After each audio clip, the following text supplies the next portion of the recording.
tsy ampitongotra ao no mitady beky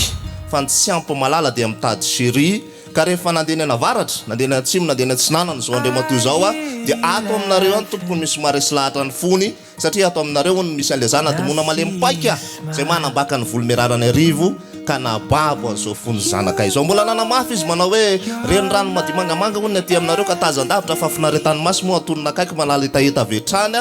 ko atonga izahay tompoko manotrona anazy zao ankehitriny andray mato Stevy ianao ve tena manaiky hatramin'ny farany hatramin'ny fahafatesana mihitsy fa ity azy tsy hatramin'ny fahafatesana fotsiny fa hatraiza mihitsy hatrany akoatra tehaka be le retsy aloha amin'izany hatrany akoatra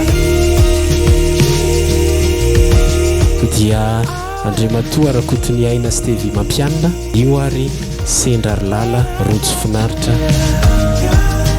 araka ny ireo mpanatolotra anazy teo dia efa izy ilay safidiko izy ilay mamiko dia izy ilay tiako metsika tehaka mafy be toko lasoko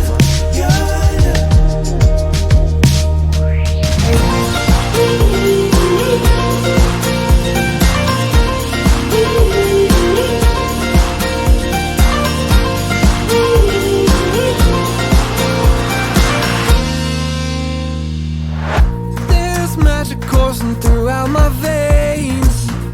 I don't want it to stop. I feel invincible in every way.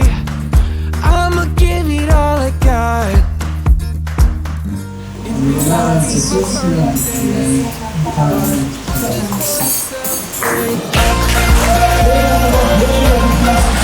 just wanna celebrate,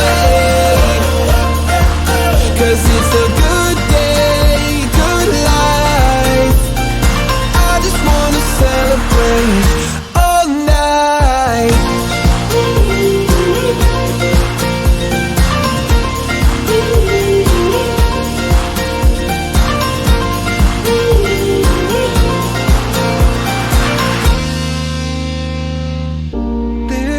fitiavanao ny tompoko dia tolo lambalandy raha vao zany edy menjaiky raha tota manolokotra raha sikinana entina miasana moa salotra raha volo vahoaka mihoatra ny lambana koa izany satria finosana miaraka aloha tsy ho voavidinay vola zany fitiavana mateidera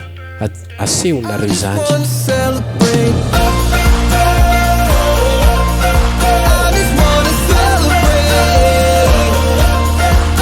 Cause it's a